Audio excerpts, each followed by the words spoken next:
Hi everyone! Welcome to Kairos Moments. My name is Belle Miranda. So right now, we're still here in Sapa, Vietnam. And somehow okay na dito yung temperature compare kanina sa taas, sa Pansaypan. So we praise God. And for this video, I'd like to share Philippians chapter 4 verse 8. Finally, brothers, whatever is true, whatever is honorable, whatever is just, whatever is pure, whatever is lovely, whatever is commendable, if there's any excellence, if there's anything worthy of praise, think about these things. Now, whenever na ang topic, my question is, what is your favorite topic? So, very important kasi kung ano daw ang favorite topic natin, yun daw po ang madalas na laman ng isip natin at yun daw po ang madalas na pinagkakaabalahan natin, and we're enjoying whenever na ito na pag-uusapan. We're having fun, we're enjoying. So let us be careful kung anong favorite topic natin.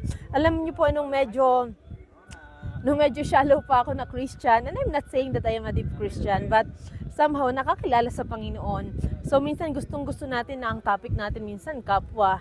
And if someone na magchichismis, minsan ang iba sa atin ay talagang, oo nga, talagang mag-go doon sa chismis instead na maging peacemaker. For it is written, blessed are the peacemakers, for they will be called sons of God.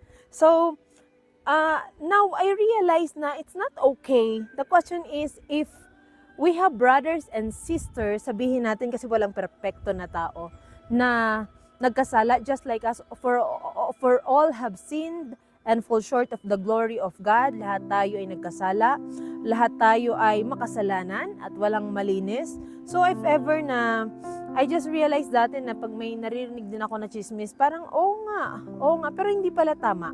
Hindi tama na pagkwentuhan ang mali ng ibang tao. At hindi tama na ang isang nagkamali na ay mas lalo pa natin ida-down.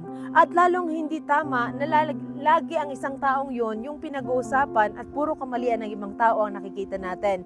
When in fact, lahat naman tayo ay nagkasala. So now, I'd like to promote love. So anyway, I'd like to promote love, even peace to each and everyone.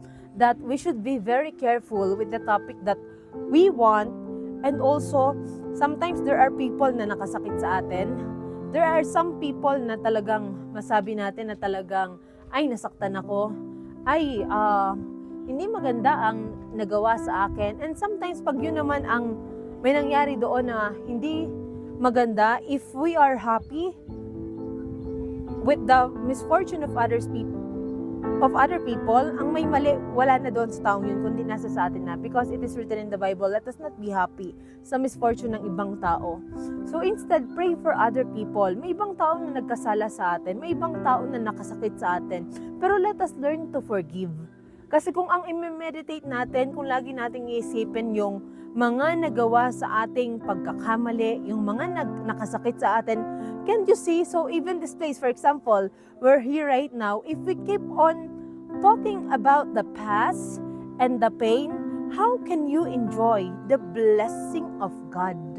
So ang sarap-sarap at ang ganda-ganda ng pagpapala ng Panginoon, we should enjoy the blessing of God.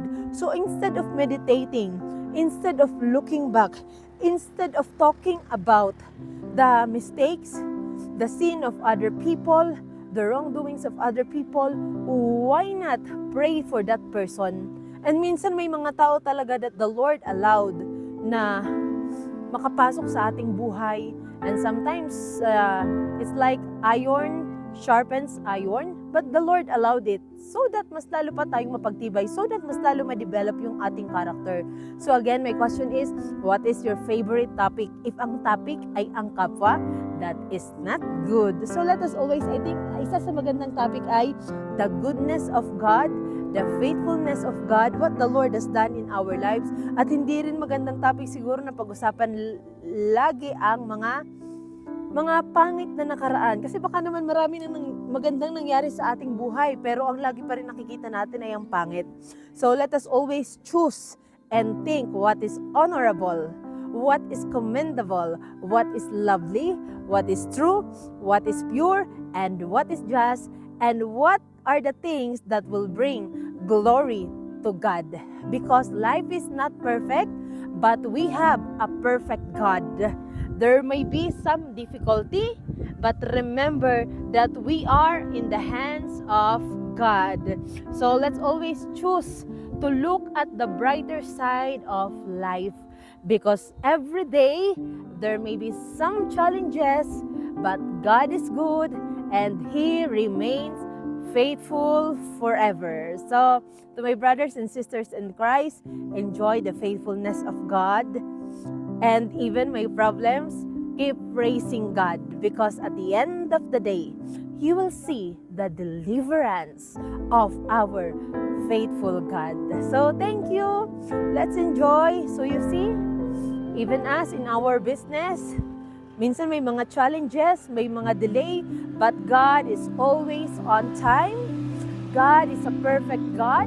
Despite ng delay, we believe that the Lord allowed it to happen, and all things work together for good to those who love God and to those who are called according to His purpose. So let's enjoy the goodness of God. So thank you. So from still Sapa, Vietnam, pababa na kami. Thank you, and to God be all the glory. I love you.